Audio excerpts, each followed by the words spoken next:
welcome to another edition of the Royal Alliance UK podcast, episode 318, A Little Purdy Told Me. My name's Matthew Turner, alongside Ashley Soden, and soon to be joined by Anthony Fitzpatrick. How you doing, man? Doing good.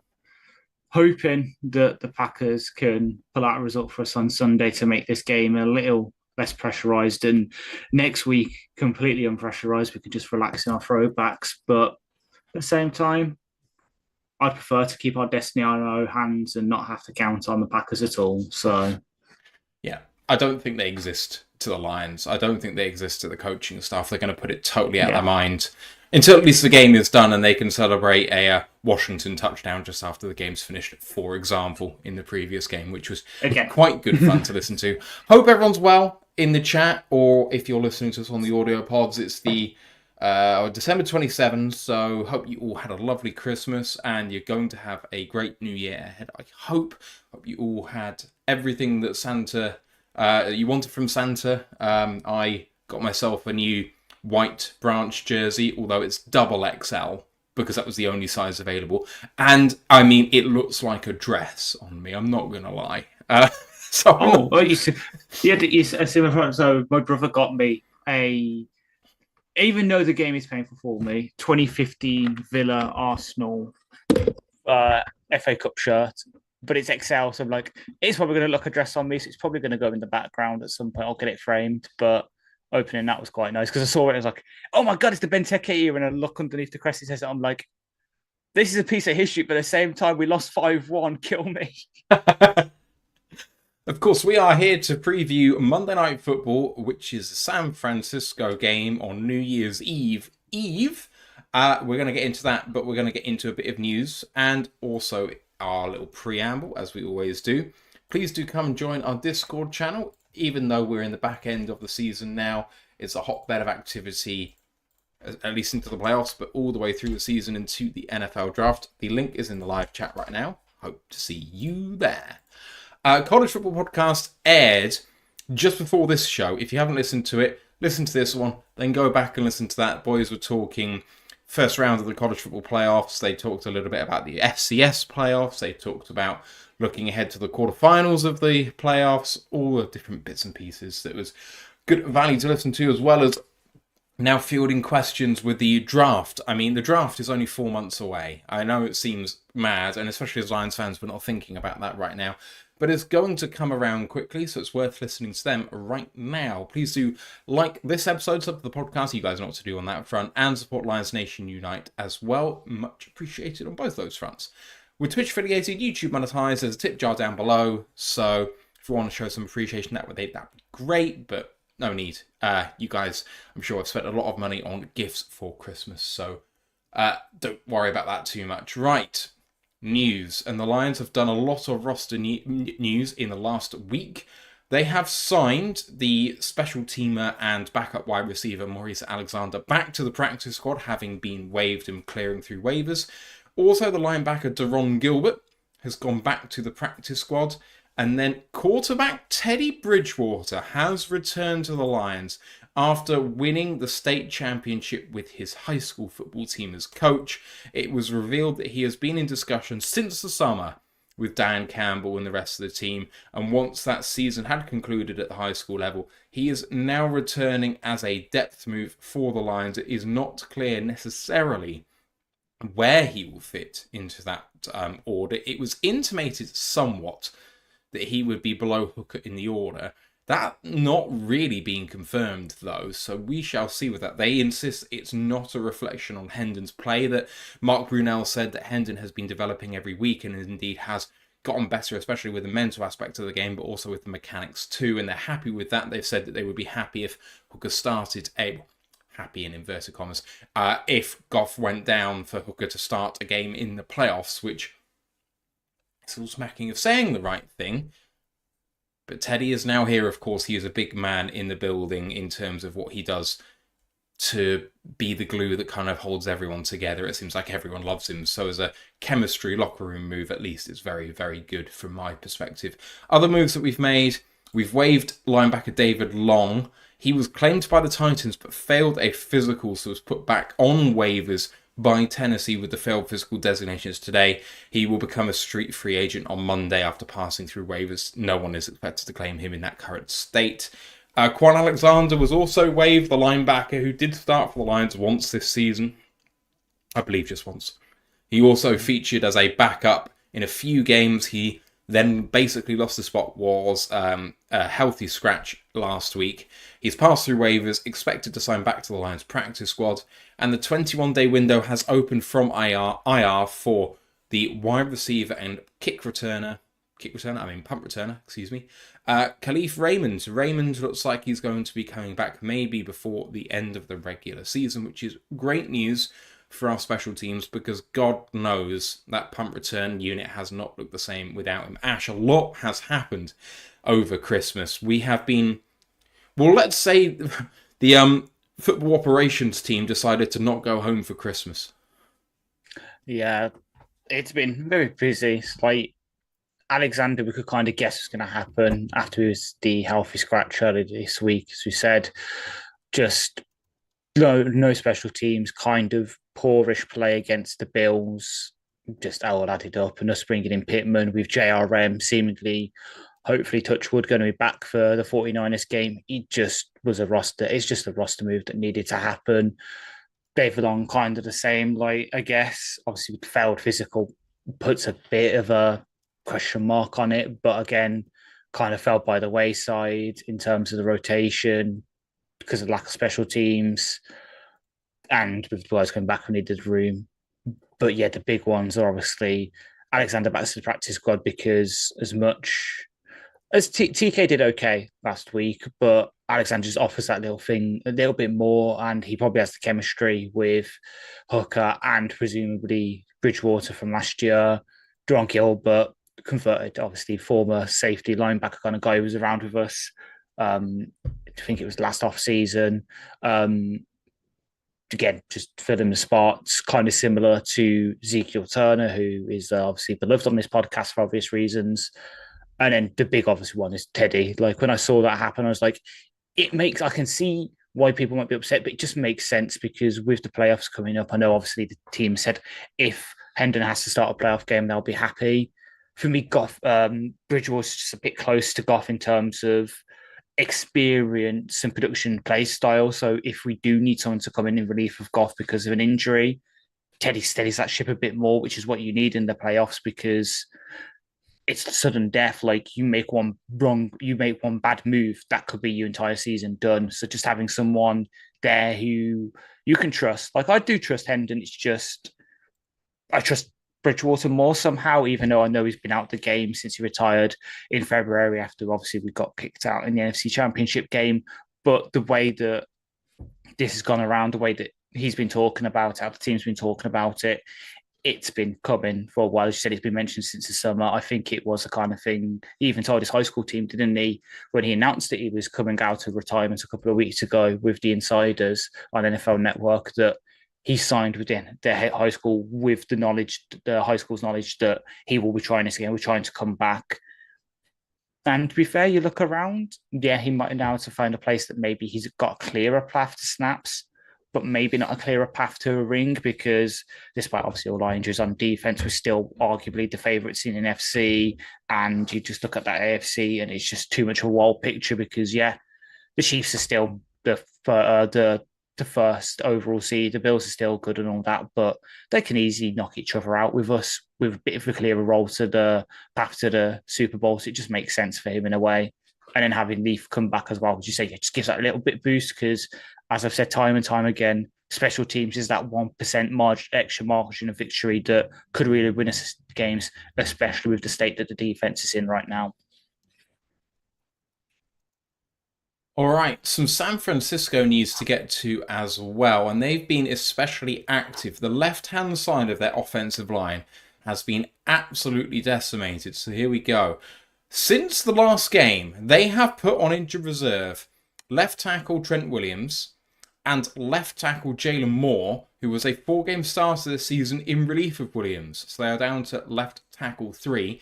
Left guard Aaron Banks, who was torn a new one last week, against Miami. He's also on injury reserve. His season is done. And the team have shut down their second best linebacker, and I put second best in inverted commas because he's an absolute stud. Dre Greenlaw only played 4 snaps last week after muscle soreness. He's also been shut down, so they are especially banged up in some really key spots. They've opened the practice window for linebacker Tatum Bethune, who went down in week 11, so he's been out for about 5 weeks or so. If it takes him 21 days to come back, their season's done. So I don't really get the point there. He must be ready to come back either for our game or for the one next week, but we shall see. And the 49ers have also signed centre Matt Hennessy off the Falcons practice squad. He was a third-round pick out of Temple in 2020. He was the 2021 starter after Alex Mack retired for the Falcons and played really well. But he was injured in 2022 and then for all of 2023, so actually signed elsewhere this season, didn't catch on, so re-signed to the Falcons practice squad and has now been poached by the 49ers with all of their injury issues. We'll get on to their entire team later, Ash, but 49ers knew that they were done about 10 minutes before their game kicked off against Miami last week. And if you listen to the national media, it looks like they knew their season was done even the week before that. They knew that their route was slim and that it was basically impossible anyway. And according to a lot of people, it looks like they played like it. And I tend to agree with that in some form or fashion. Having said that, there are some teams that seem to step up to the challenge, even though there's nothing to play for and play for pride. This team seems to be shutting down their starters left, right and centre. Some of it might be injury related, but some of it is protecting them for next year and a licking your wounds sort of woe is me sort of thing, which was actually alluded to by Kyle Shanahan, saying that this team felt sorry for itself. It's disarray. It really is. For someone that you see as perennial NFC contenders, for their season to go like this is disappointing for them. It's disappointing for us in a way because yet again, it's one of these where obviously I don't want to instantly write in a win with a pen because anything can happen. But if we do win, it's going to be one of these asterisk games. It's not really going to look like to use the college football thing, it's not a quality win for us, which obviously sucks because that's the one thing people really hold against us right now. We don't have a inverted commas quality win, even though obviously I know we beat like the Packers twice, we've beat the Vikings already once, all this, it just because of the way that all these team seasons have gone, it's not seen as a good thing for us. So having all this happen, well, it will bear good hopefully for the game result. It just means that it's a little asterisk. We're gonna have to work a little bit harder to get respect. Like having both their left tackles go down. Spencer Burford's coming in, a former pick, and they've signed a guy off the Arizona practice squad with Charlie Heck to sort of be a swing tackle, backup left tackle for them. Matt Hennessy, I remember his draft class, really liked him. Obviously went to Falcons. He signed as a free agent with Philadelphia in the offseason, then obviously got cut because they had other options there with Cam Jurgens and such. So then he went back with his tail between his legs to Atlanta for a bit. And now he's signing for Kyle, which kind of makes some sense because obviously there's connections there between Atlanta and Kyle for obvious reasons, run similar schemes. So it makes sense. The big one for me, though, is obviously my former guy, the former middle linebacker of my heart, Tatum Bethune. Very nice to see him. At least I'll get to see a familiar face on Sunday if he's activated. Very good kind of point and shoot middle linebacker, shall we say. He's a bit undersized, but he's good in run defense. Coverage is a bit lacking, though. So, Gibbs Texas roots all day, please. All right, we'll move on to the preview now. So it is, despite San Francisco having nothing to play for, it is a repeat of the NFC Championship game, which we've alluded to before. And so it remains Monday Night Football. It's the 13-win Detroit Lions away in Levi Stadium against the 6-win and eliminated San Francisco 49ers, the first domino to fall in the gritty NFC West race. The 49ers, as I say, 6-9, their expected win total is 7 by Pro Football Reference. It's not like this team has really deserved any more wins beyond one that it's gotten. If they had 7 wins, they'd be looking to just about try and claw their way to 500 or better at the end of the season. As it is, they are condemned to a sub-500 record at the least. Their season was tumultuous, but they were around 500 for a good portion of the season, with a win versus the Jets, a loss at Minnesota, at the Rams, but then a win versus New England, loss at Arizona, versus Arizona, and a win at Seattle, meaning they were 500 through that stretch. Then, loss versus KC, win versus Dallas, win at Tampa Bay, loss versus Seattle, kept them at 500. But then losses at Green Bay, at Buffalo, win versus Chicago, losses versus the Rams, and at Miami meant they finished this season with 5 losses in their last 6 to fall out of the playoffs. And Ash, we said that this division, everyone has said that this division is going to be won by a team that can just about keep their head above water and just about get to above 500, because it looked like they were all beating up against each other. And this team has really suffered with injury. And that can't be overlooked. You know, Ayuk went down. It's a massive part of their offense. CMC was obviously not a big part of it at all this season. Trent Williams has been dealing with stuff. Debo is at like a reduced form of himself. Brock Purdy was obviously injured for some period of time. What could go wrong kind of did go wrong for them. And they kind of kept themselves relevant for a good part of the season. But it kind of... the attrition told by the latter part of the season when they hit a bad stretch of games. I mean, they hit Seattle when they were starting to turn it on. They hit Green Bay just as they started to get good. Buffalo after they'd just beaten the Chiefs. And then, okay, fine, they've got a layup game against Chicago. But the Rams are playing the best football they have at this season. And then they played a Miami team who were facing elimination too. I mean, it was a hard stretch. And they'd already kind of had a hard stretch, but it wasn't to do with their teams, but it was entirely to do with them. Yeah, 100%. Like, it's kind of them regressing back to the mean in a way, because I think last season they were pretty good for injury health. I know obviously they had Hufanga go on IR, which hurt them because he's a really good, damn good safety, you know, to the point where some idiots were redrafting him at 7 for us in mock drafts back for the 2020 class, you know, when Penne's still sitting on the board. Dumbasses. But at the same time, good teams deal with it. Look at us. We've had just as many injuries, if not more, and we're still fighting. Just maybe shows the difference between the coaching, because I know certain members of our panel absolutely despise Kyle Shanahan and think he's a wuss. And this kind of shows it, as you referred to earlier, the fact he's saying this team's feeling sorry for itself. The fact that they're kind of doing this, like if this was the other way around, if it was our team, would Trent, let's say it's Penne. Let's say Penne's having the stuff that Trent's having. Actually, no, don't you have to do that? Frank, who constantly deals with stuff, is he pussying off onto IR now the season's close to done? Nah, he's fucking fighting out to the last fucking breath. Like they've got all the sort of genius of Ben Johnson with Kyle Shanahan, but none of the grit that Ben has. And it's shown here, and I know obviously he'll stick around because with Shanahan, with the team they've got, they should be a damn good team next year. But maybe the wheels are starting to fall off on their regime, and they're having kind of what happened to them like 10 years ago after the Harbaugh era, where they needed a couple of years to rebuild. They might be entering that period again where they're not going to be as good, which also means it's good things for us because that means it's one less contenders to deal with for the next couple of years. But at the same time, it kind of sucks for all these big name players. Obviously, CMC is tied to a contract. Trent Williams is still tied into a contract, but he's turning 38. Might he retire in the offseason for them? Debo, IU, they've just drafted our favorite guy out of Florida, Ricky Pearsall, to kind of to replace them. It's going to be a tough couple of years maybe for the 49ers now, and I won't be surprised if, you know, Shanahan goes. I'm not saying it's going to happen this offseason, but let's say next offseason, because there's only so much you can do. Will he walk and try and find a better situation? I could see it. I don't believe that at all. Yeah, the 49ers suck this year. I actually found Shanahan saying that his team were feeling sorry for itself refreshingly honest, because he could come out firing as his coach and say this team believes in itself and we're going to keep fighting and blah, blah, blah, blah. If that's what you're seeing in the locker room, and he actually says it publicly, it's a challenge to the rest of his team. I think it's showing actually good leadership in a really kind of backhanded way, because we saw the Patriots coach come out and say, my team is soft.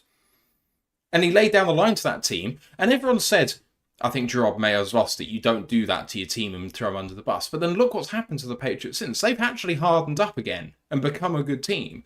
And I think that Shanahan's saying, these guys aren't pulling their weight. And in a sort of Dan Campbell sort of way, I quite like the refreshing honesty of that. So Shanahan has my respect for that. But in terms of what they're going to look like next season, they are almost returning everyone of note. And even though Trent Williams may not be the Trent Williams of the last few years next season, I think he'll be coming back and I think he'll be fine. The one that they're going to miss, I think, is Dre Greenlaw, who is expected to go. And he's obviously their second linebacker and he's absolutely fantastic. But other than that, they've got $65 million of cap space next year.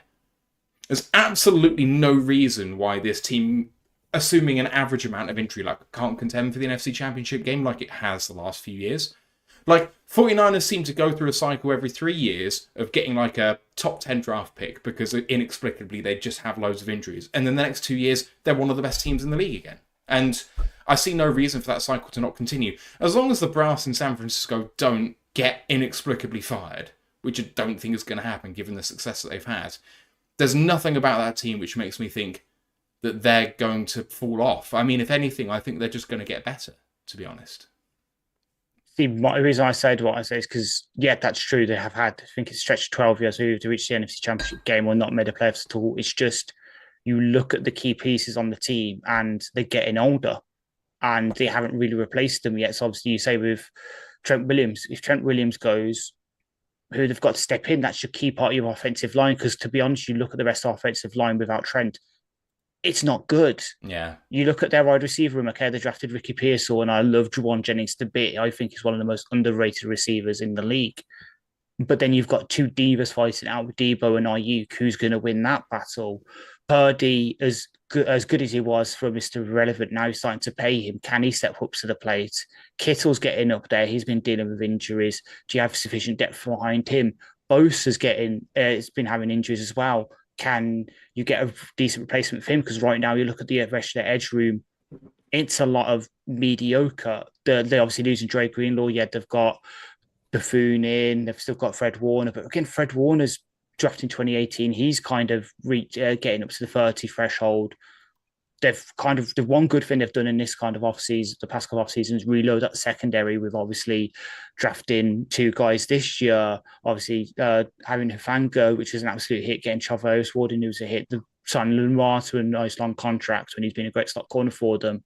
But you look everywhere else, and the kind of key people are getting up there, and they just don't have the depth behind them to, if something happens to them, or if they reach the end of the contract, what's going to happen? You're going to sign them again to another big deal, or you're going to start looking forward. So that's why in my head, I'm like, maybe that's sort of, they're having to go through a period they did 10 years ago where they had to take a couple of years where they weren't as good to rebuild. And that's why I think Shanahan stick around for that? Maybe, but he might also be like, I've taken this team as far as I can. Let's see what I can do elsewhere with a fresh go. Let's say I don't know. They don't fire. But Cincinnati don't fire their head coach. They don't fire Zach Taylor this year, but they do next year. Could he look over there and say, I could fix Joe Burrow? Yeah. I'll leave that there. I won't weigh in anymore. Yeah. I think I've said my piece. Yeah, Anthony Fitzpatrick has rejoined the show after doing the college football show for best part of 3 hours just gone. Ant, Merry Christmas, my guy. Merry Christmas to you all. How are you doing? We were talking about San Francisco in terms of its long-term attributes before we get into this game, because they do seem like they are in an interesting spot, shall you say, compared to what I think about them, whereas I think they could kick on and Ash thinks they could regress. What do you think? Because for my money, this is why John Lynch gets the money he does, and this is really going to define his era this next off-season. I mean, the bottom line is they've won shit there. Nothing. Like they get to NFC Championship games, they get to the odd Super Bowl. What have they won? Nothing. Nobody remembers losers. Nobody remembers people who don't go and win the big one. When we talk about coaches and, storied guys of the past, we remember they've all won Super Bowls. They've all been and done it. Like Andy Reid before he won his Super Bowl in Kansas. No one would have remembered him long term if he'd have not gone and won his thing, that he wouldn't be lauded the way he is now. The way you go on and be a true great is you go and win the thing. And all San Francisco have shown is an ability to choke when it matters. Their team has choked again and again and again. And if I was at their point where I'd failed so many times now, I would be asking if Brad and Dan did this here, I'd be asking for them to go eventually. Because you've got to go, like winning the Super Bowl is the only thing. That's the only thing you can do in this business. And, for as good as people say he is, the offensive genius, how great they've looked, yeah, they have, but they've also won nothing either. They've not got a backbone to them. And, one year they have a couple of injuries and all of a sudden it all goes to pot. I mean, look at us. We've had a few injuries this year and we're still here as a 13-win team who is still playing incredibly well against some really tough opposition. We've not fallen to bits. We've lost our leading edge. We've lost most of our leading defenders. We're still going. We've lost linemen for parts of the year. We're still going. At the end of the day, for as good as they have been, they've shown that they don't have this. They just don't have the mental to go and deal with it. And, you look along the top players, Trent Williams has been holding out, Debo, like Brendan Ayuk held out, Debo held out. They're all complaining, they're all whinging. Speaks to a suck-ass culture there that they've got where things aren't going their way, they'll down their tools. They'll not work twice as hard to try and get it done. They'll just down tools. And so you look, if only a few pieces can hold them together, if they need Trent Williams so desperately, if they need McCaffrey so desperately, then that's not a very good team. You're showing you can't build a competent roster. You can't build a roster with depth. I mean, we've lost Monty. We got Gibbs. We're absolutely fine. We've lost our star running back. So fine. We've got another guy. We've lost so many guys on defense. We've got guys to step up and guys to come in and still play. We've mitigated our way around it. So if they're able to fall apart so easy because of a couple of injuries, then I don't think that bodes well for them going forward, given in mind those guys are old as well. And like guys like Kittle who aren't hurt and who do play all the time, he's getting old as well. And what happens when he falls off? What happens to the rest then? I don't think they're in as good a situation. I would tend to say that they're going to struggle. And they've shown. And the only reason they are, remember, everyone forgets, the only reason why they are here now is because they hit on a seventh round quarterback by accident. Like the guy they traded up for, the guy that Lynch sold his soul for to go and fund this thing, is on his fourth team now. They got rid of him. They got nothing out of him. It's one of the worst trade ups and draft picks ever. But he's forgotten about because they got rescued by a seventh round rookie by nothing. So it feels very much like a House of Cards situation with them. Unfortunately, the wind has blown and it's all coming down, and you don't see an easy route back, especially in that conference. It's going to be really interesting to watch and see how it develops because, like I said, I think it's going to make or break Lynch because he can fix it. And I think that there is a path to fixing it. And if you do, I think that you can get at least one more competitive year out of this team with some draft picks to come. I think this is maybe one of their first years after all of that trading up where they do have... Oh, they had a first round pick last year, didn't they, with Parcel? But, get another one, and obviously it's going to be a bit higher this time, and you'll be able to have money to invest in this team. I think you can have one more competitive year, and then that might be the place where you start thinking about tearing it down. But we shall see. Obviously, they're going to have to pay Brock at some point, and there's no reason to not at this point because the offense is functioning fine with him. So I don't know why you'd voluntarily go away from that. At the same time, by doing that, you're not going to be able to put as many pieces around him. So it's going to be a really interesting period of time if you are a 49ers fan. Anyway, we'll turn our attention now to the actual game that we are playing on Monday night. The Lions obviously playing away from home. They are minus 185. That's 37-20 on San Francisco. 31-20. That's plus 155. Detroit 3.5 point favourites on the spread. Over under is 50.5. Injury reports out for Thursday and Friday for the Lions. 4, given what they have on injury reserve at the moment. For the players they have healthy, they are quite healthy for this report. The only player that has not practiced both days is David Montgomery. Terry Arnold's recovering from an illness. He did not practice on Thursday, but was limited today, Friday. So it looks like he's trending in the right direction.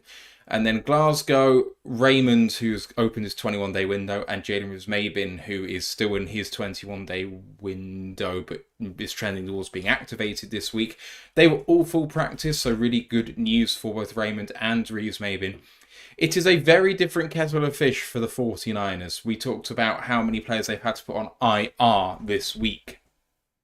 Outside of those guys on IR, they have a ridiculous number of starters who did not practice. In fact, Ant put it in our Discord channel, plug for the Discord channel, join them.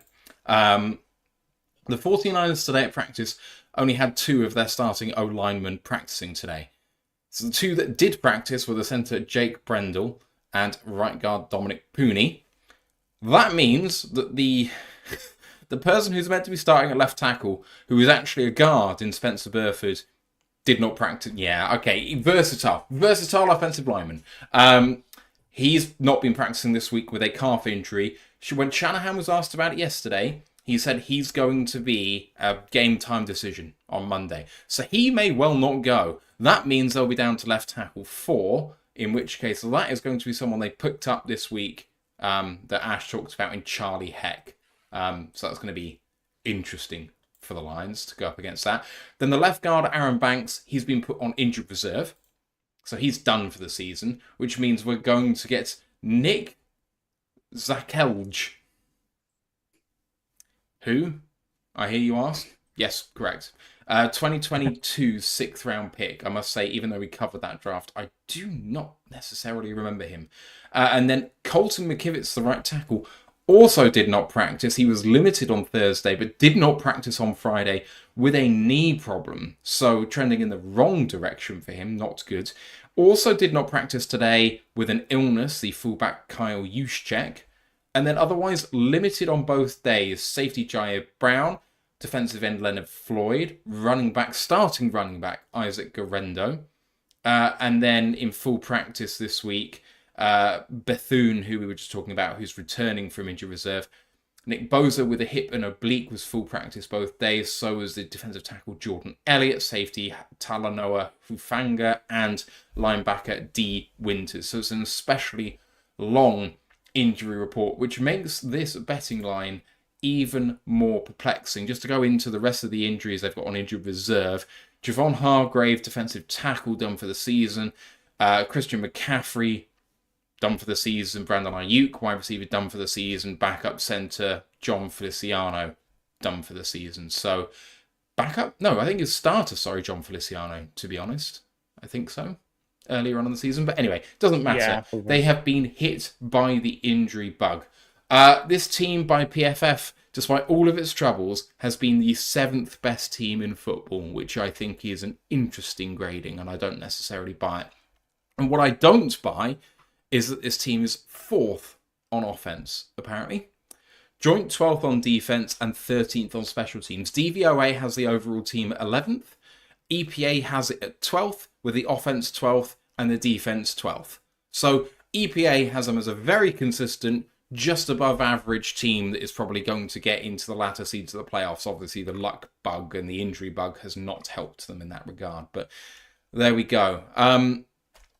And it's a team which has fallen off in the last 5 to 6 weeks after being about 500 the rest of the way. They've been especially banged up. Their offensive line is non-existent. Their linebacker core is disappearing. I'll go this way with it. I said that I think the betting line is disrespectful to Detroit. 3.5 points against a team that's 1 eliminated, 2 looks like it's sorry for itself, and 3 doesn't have an offensive line. What the hell's going on? What do they know that we don't? And an offense that's put up 20 points once in its last 6 games.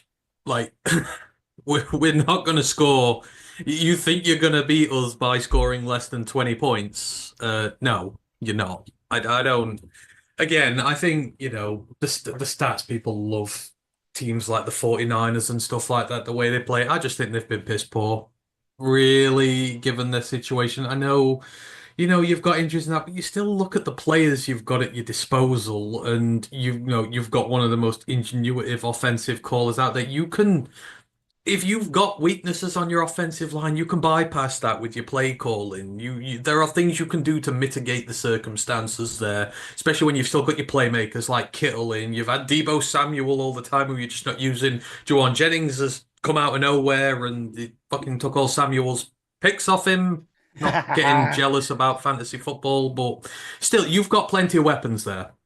And there should be more than enough for you to be able to be competitive in games. And the fact that you haven't been, again, it just shows that there's poor depth there, that you're not able to get any semblance of anything going. Purdy's been average. And, it's, you look at it, and even with our defensive woes, you look at that and you're like, we're still good against the run. Like, they can't run the ball. I mean, Garendo's been good, but if they're struggling with the offensive line, we're going to be able to stop that. We're going to have Brock Purdy throwing all over the secondary? I don't think so. I don't think so. And again, we're fully healthy on offense. Our offensive line looks great. It had its best game in a while the other day. And, I know their defensive line, you've still got guys on there. But again, we can run the football. You take those guys out of the equation.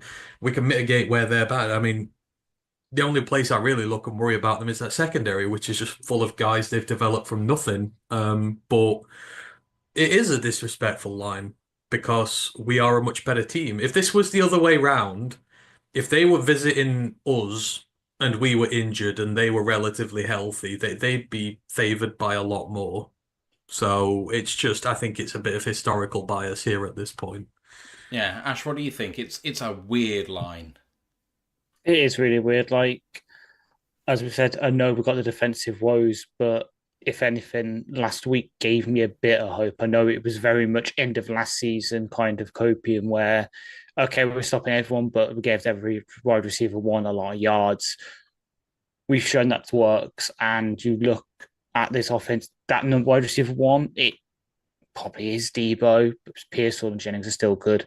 That's the thing. You look at the depth behind them. They drafted Jacob Cowing out of Arizona in the 4th round this year, who's like one of the most electric slot receivers in the draft class. I've not heard a dicky bird about him. You'd think, to make a poor joke, you'd think he was the one that, had a bad robbery go wrong at the start of the year, not Parcel, considering that he's done nothing. But it's just that for a team that also made its name on, oh yeah, here's this random 5th round running back that no one's ever heard of. He's going to go for 1,000 yards with us. Raheem Mostert, for example. The fact that their run game's been so poor, even without McCaffrey, is disappointing. Like, I loved Grendo in the draft class out of Louisville. He's not really done too much. Jordan Mason at least looks good, the former running mate of Gibbs. But then as soon as they've gone, it's falling apart again. They've got a former Green Bay Packer in Patrick Taylor Jr., who should fit the system because it's a similar kind of thing. And then they've got Izzy Bakanda, who me and Ant absolutely loved out of Pitt a couple of years ago, who got ruined by the Jets. They should have a semblance of run game there. It just hasn't been there. Maybe that's the offensive line, but you look at the guys on there, dead run blockers, Spencer Burford, who was drafted as a tackle out of UTSA, obviously moved inside with them, versatile offensive lineman, kind of like Colby Sawstall. He might not be going, but he's a run blocker. Aaron Banks, who I profiled heavily last year when we played him in the NFC Championship game, named an article after him. He's a run blocker. Jake Brendel, run blocker. Dominic Puny, again, former right tackle from Kansas this year that they moved inside to guard, run blocker. Colton McKivis, run blocker. That's the one thing they should be able to hold their hat on is run block, use play action to hit Kittle and that. And they just haven't been doing it. Like, it's disappointing for offense. And then the defense, at least they've got the saving grace that you've developed a couple of guys like Ronaldo Green, who, again, former Noel, absolutely love, has been really good for him as a rookie on the outside. Malik Mustafa out of Wake Forest, really good pick for them, kind of fell a bit, shouldn't have gone that low, but they've used him. He's been great next to Fanga for them. Lamar, who's obviously turned into one of the best slot corners in the league this year, and so that's why they've extended him recently. They've got a good secondary. It's just everyone in front of them just hasn't been putting up to scratch. Like Fred Warner, I know he's been playing with like he's been playing with something wrong since like week 1. He's kind of got a bit of excuse. Like, at least there's one guy who's playing for injury for them, actually showing a bit of, determination and stuff. But no one around is really doing stuff. Like Nick Bosa's having a really down year. And obviously they've lost Hardgrave up front, but Malik Collins is is a decent guy. He hasn't been doing much. Len Floyd opposite. Vito Gross Matos. It's not really exactly filling you with hope if you're a 49ers fan. It's shown this year maybe that, yeah, they were hanging too much on a certain amount of players, and hopefully for them, if I was one of their fans, they'll be able to sort that out next year, get a bit of depth sorted out, because otherwise, yeah, the mine and Ant's prediction could come true and they're in for a bit of pain, because yeah, they've been so close so many times, but if you can never get over that hump, then yeah, you're just going to fade up security of like, oh yeah, you did some cool stuff, you had some really good players, but they could never really put it together. Let's move on to their offense and let's go through their starting formation. So that should be on the screen now. So their quarterback is Brock Purdy. Backups are Brandon Allen and Joshua Dobbs. Starting running back at the moment is Isaac Guerrero. Backups are Patrick Taylor and Israel Abanikanda. Fullback is Kyle Juszczyk when he comes in. He's actually been playing 40% of the time as tight end 2 as well. So the wide receivers, Deebo Samuel, Ricky Pearsall, Juwan Jennings, backed up by Chris Conley and Jacob Cowing. Tight end George Kittle, as we've talked about. They've got 3 other backups apart from Kyle Juszczyk, which is Eric Sobert, Braden Willis, and Jake Tongs. And then the front 5 on the offensive line, Spencer Burford, Nick Zakelj, Jake Brendel, Dominic Pooney, and Colton McKivitz, backed up by Charlie Heck and Matt Hennessy and Austin Pleasance, which is a wide variety of names that honestly I've said for the first time and probably read for the first time, to be honest. In terms of the stats, Purdy's had a reasonable year, actually, all told. 273 of 420, 65% completion rate, just a smidge under 3,500 yards passing, 17 touchdowns to 10 interceptions, passer rating 94, quarterback rating 65, and a PFF grade of 80.7. Running back Isaac Guerrero has been carrying the load recently after injuries. He's had 73 carries, 381 yards. That's over 5 yards a carry and 4 touchdowns. So he's had a good year for him coming in as he did. That's actually been really a good couple of games up front where he had some massive runs and then a few kind of bad games recently. He's also 11 for 12 for 87 through the air, PFF grade of 62.4. Deebo Samuel's the leading wide receiver on that team, at least in reputation. 39 carries for 120 yards and a touchdown. He's actually one of the leading running backs on the team now in the way that they've reworked things. He's also 50 for 80 for 665 and 2 touchdowns. PFF grade of 72.5.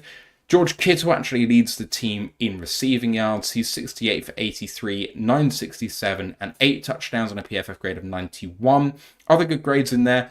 Juwan Jennings, who actually leads the team in receiving yards amongst wide receivers, which is an amazing stat for someone who's basically regarded as an enthusiastic blocker who has upside. He leads the team in receiving yards for wide receivers. 83.4 grade for him. Damn well, he deserves that grade. And then the rookie guard, Dominic Pooney, 83.3. There are no bad grades on offense whatsoever. There's no one who's played any significant reps that are under a 55 grade or so. So they're all average or better. Third down, this team is 10th. Fourth down, this team is 26th, but they've only had 13 attempts. And in the red zone, and this is the really interesting stat for me, they are 29 for 56. That's touchdowns in their red zone trips. That's 52%. That's 25th in the NFL for as a team, which Ash has rightly said, hangs their hat on being able to run the ball. And what is that meant to help you with? It's meant to help you convert on third downs and in the red zone. I don't understand what's happened to this team necessarily, especially when their yards per carry is so high. For me, I think maybe they've done it in between the 20s and not necessarily in the red zone, which is not really what this team has been used to in the past. And just looking back to the game last week against Miami, I mean, Kittle is still a beast. He's going to make 1,000 receiving yards this year despite dealing with injury again this season. So fair play to him for battling through it. This team plays a huge amount of play action. I mean, it seems to be half their offense. It's either some sort of RPO stuff from shotgun or running play action, especially a lot of bootlegs and naked bootlegs by the quarterback. There's very little just straight drop back passing, which I think actually might suit the Lions pretty well. Banks, who's now been put on IR, had an absolutely terrible day, lots of holding and just infractions that he was causing. Kittle wasn't perfect. He had a false start, and then running back in pass protection. I mean, one of the things about losing all of your running backs is in pass pro, the guys that tend to come in are just not good enough, and so the Lions, if the running back is expected to block anyone, might see us getting a few sacks because they're just not up for it, to be quite honest. They ran a really interesting play, which is when they got to 4th and 1, they ran the play super fast to make sure they got a 12-men penalty, but also the defense just weren't lined up, so they were able to run it for like a gain over the line they needed anyway. So if they do make it into an and short situation, look for them to line up super quickly within a couple of seconds, because they might have 2 play calls in the huddle the previous time, and then they're just going to try and hit you when you're not ready. Part of what they do to keep you off balance, I guess.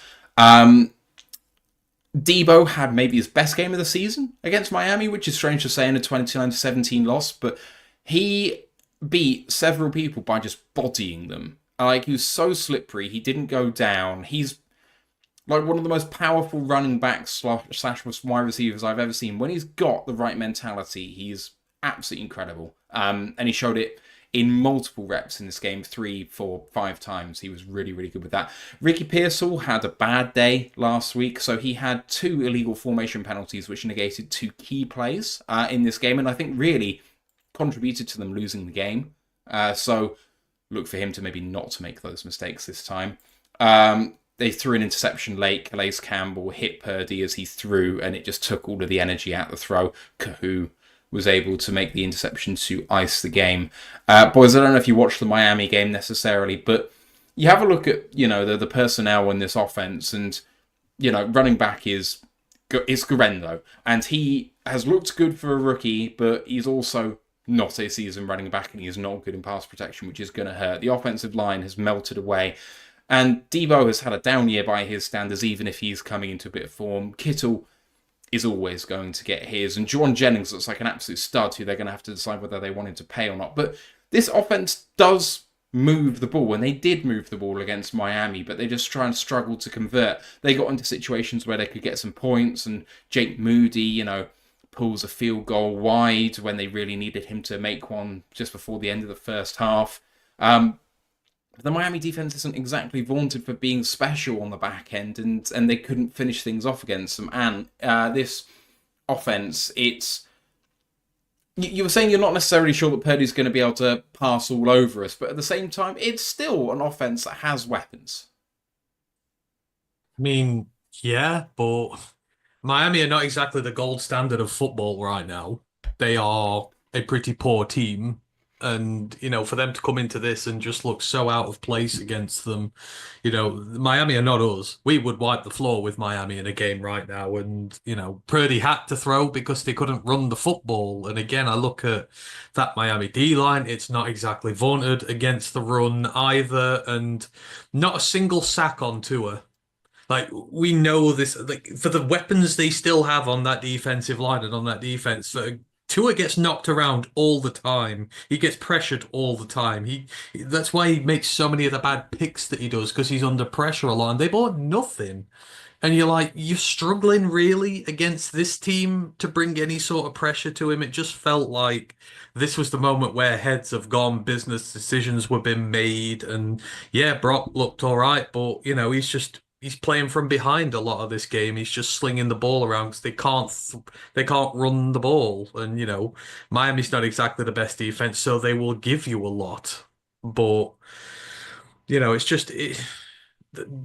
it's not the team Like, they're very versatile with their offense. It's just drop back, throw the ball, hope, play from behind. Miami bent, not great. The defense didn't bring anything to it. It was a really disappointing performance from them. I think we talked about it the other week, and you're like, you would expect San Francisco to be able to win that sort of game. I know Miami still have something to play for, but there's just nothing there for them. And I think that's one of the big things you've seen with this. We talk about where this team's gone wrong this year and what's up with it. Like the last 2 years, look at the turnover differential for this team. They're plus 23 in the last 2 years. They led the league in 2022 in turnovers. They're -5 this year. They ain't getting turnovers, and they're giving the ball away quite a lot. That puts pressure on your team. This is a team who we know they're dangerous in the trenches. You don't want to run on. They do get the ball off you. Not in this one, they didn't. There's something's missing from them, which isn't right. And I'm not going to give much credence to a stat padding day for Purdy, which is what it was. He was stat padding because his team were not running the ball. And he did all right, fine, but there are teams who are going to clamp down on that and who will send a lot more pressure on him and who will put him under a lot more pressure. And in the games where he's been pressured this year, he's not looked good. Just go back 2 weeks to that Rams game. Like, what was it, 12-6 or something stupid? Like the double of whatever Chicago pulled out last night. There are plenty of opportunities in that game to go be a hero and do something, and nothing. It's not the greatest Rams team in the world either, so it was a really bad performance from them against a really average team, and it didn't really give me much to worry about, to be honest with you. I did watch a good deal of it. Ash, I'll just throw some more stats at you here. In rushing, in yards per attempt, this team is 6th in the NFL. Mm-hmm. In passing, in net yards per attempt, they are 5th. Yards per attempt tends to be a good metric for how good a team is, and yet this offense has struggled. And I mean, recently, especially with this offense, they have gone for, in the last 6-7 games since their bye, they've gone under 100 rushing yards 4 of 7 times, including the last 2 games. They didn't fail to go over 100 yards before the bye, and that was 8 games. So they've clearly seen a downturn in that rushing attack. But in terms of their total offensive yards as well, their 4 worst games have come in the last 6 weeks. I mean, something has changed. Yeah, and it's the loss of kind of, I want to say, that dependable kind of between the tackles guy. Like, as much so of Garendo, he's on the smaller side. He can't do the inside stuff as well. That's why losing Jordan Mason really hurt them. Obviously, as I alluded to earlier, people might remember him as the running mate of Gibbs at Georgia Tech. They were teammates together, and they obviously lost him, and it kind of just lost that power element to their game, because you look at the other running backs they've got now, Garendo, Patrick Taylor, and Abakanda, and they're all sort of on the lighter, speedier, outside zone kind of type of back, which, yes, is their scheme. They are still very much an outside zone kind of West Coast offense. But when you lose that power part of the offense where teams don't respect you between the tackles, it really hurts you. And then that's why their 4th down efficiency is so bad, why their red zone efficiency is so bad, because linebackers are just keying off on the outside stuff. And I don't know what you're giggling at. It's concerning me. No, it's okay, don't worry. The one thing that does concern me with their offense is obviously that their best receiver is Kittle, who's a tight end. And recently, because of the injuries at the linebacker core, the protection against tight ends has been a bit lacking, unfortunately. Look at the Bills game where Knox and Kincaid both had good games. Look at last week where Kmet had that easy touchdown. That's the one place I can see them really attacking us, is over the middle with Kittle, which, again, if that's what they do, if we're holding them down on the outside, if we're shutting down the run, Kittle can go for 250 yards and 2 touchdowns for all I care, because that means no one else is doing anything, and we can just accept that all day. If we just run him inside and tackle him, so be it, because that means if we keep doing that, they will have more failed drives than us, and we'll be able to put points up, because that's what the issue here was for them, in my opinion, when I watched the game, was that San Francisco was stalling out outside of scoring range a lot more than Miami. So Miami, yes, were taking a lot of field goals, but they were constantly putting points on the board, while San Francisco, their wheels were just spinning. They got a couple of touchdowns, but for the most part, it was not really much there, which sucks, because usually they're a really fun watch. They're up there with us and Kansas City as like one of the best offenses to watch, because they do all this cool stuff. They use Debo as a running back occasionally, and now the fact that that's one of their main things, they've basically turned into the Chicago Bears offense for all intents and purposes. Debo Samuel is their DJ Moore. That's not good when you're looking like a team who's had 2 offensive coordinators forward in the past couple of years. that is not good when your calling card is supposed to be really good offense. It really looks bad for you. So, yeah, they've got ways they can attack us. They always will. Every offense have to attack us, but we'll be able to shut everything down. We'll be able to shut down, hopefully, Guerrero or whoever goes at running back, if it is Patrick Taylor, because Guerendo's out. We'll have to shut them down because they're just running outside the tackles all the time. They have to because they've got no offensive line to block up front. They're going to have to try and escape the pressure that's coming down the middle from them. We'll be able to wrap that up, hopefully, with our linebackers because Campbell, I know he had a rough week against Buffalo, but he bounced back a lot last week and had made some really good plays against Swift when he was doing that. That's all we need to do is just focus on shutting down the run and then, let them pass to Kittle. Like, he can only hurt us so much. He's only one man. As much as he's a top tight end in the league, he can only do so much. We're going to flip over to the defense now. Here is the starters on the screen. They play a 4-3 base, but they live in nickel. The starters on the defensive line from left to right: Nick Bosa, Malik Collins, Jordan Elliott, and Leonard Floyd. The defensive end backups, and actually someone who plays a heck of a lot: Ito Gross Matos, and then Sam Okuayinwu. We'll go with that. And then the defensive tackle backups: Evan Anderson and Kalia Davis. Sorry, Ant, do you want to give that one a go? No, I'm just going to let you butcher it. Yeah. Good call. Linebackers are Fred Warner and D. Winters, backed up by Demetrius Flanagan Fowles. Definitely never said that name before. And Jalen Graham. Great name, though. Demetrius Flanagan Fowles. Sounds like a Lord of the Manor in England. He sounds like he should be on blooming period drama. Bridgerton. You've stirred up my memories now. Grandizer had this player in the draft last year who he asked me to pronounce all the time, and I got it right. I could never remember who it was, but he used to wind me up trying to pronounce it. I'm sure I've heard that name before. I've just been saying. Isn't he a team captain in like University Challenge or something? Demetrius Flanagan Fowles. By the way, it's Okwainonu. It's Okwainonu. Okwainonu. For that. But yeah, and he's. Sorry, go on, Ash. I was going to make a joke. I was going to say, and Jason would obviously tell you that he's from Rutgers. Third straight week of that joke. It's going to keep coming back. I don't care. If we're doing recurring jokes and stuff like that, I've got one. So Miami. Here we go. So, come on, hit me with it. Grandizer says I'm like nasty about him towards Miami. So I've just been going through Miami's PFF grades to try and find something nice to say about them, and I came across a very wonderful stat. Ash, how many long snappers do you reckon Miami have used this year? Oh my God! Ooh, I'm gonna say 3. 5. Whoa! What? I need to check this. Oh, hell yeah! God. I'm gone for 5 minutes. Miami have used. Look at the match, just like 4, 5. Yeah. Wow. Oh God! I'm sorry, guys. I'm going to need about 5 minutes. Get the lotion out. He needs an ice bath. Yeah. Miami have used 5 different long snappers this year, according to PFF. Oh my God, they have as well. One of them's Jake.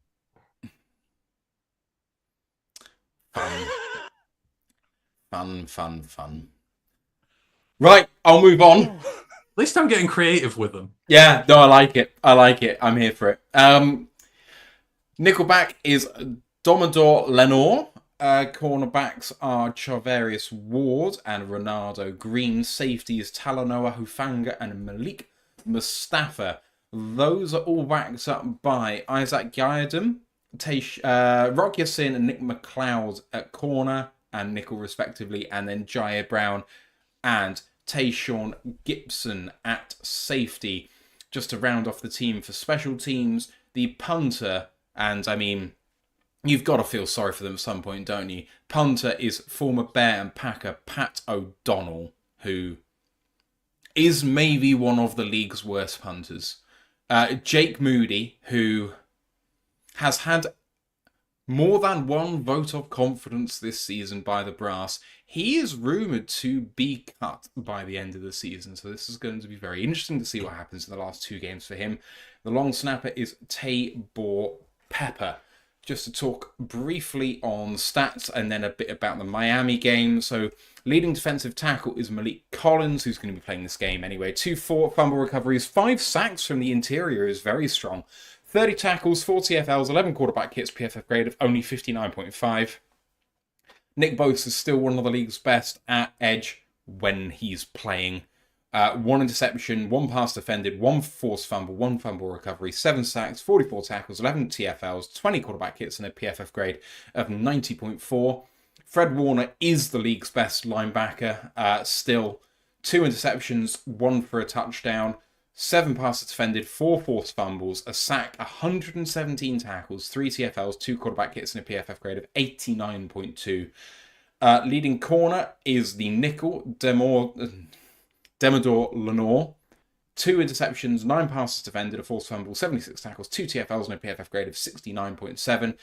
And the leading safety, Malik Mustafa, an interception, 5 passes defended, 67 tackles, 2 TFLs, and a PFF grade of 63.9. Other good grades in there. D. Winters, who is the backup, but he's going to be starting this week with a 72.7 grade, and cornerback Ronaldo Green, rookie, 72.2.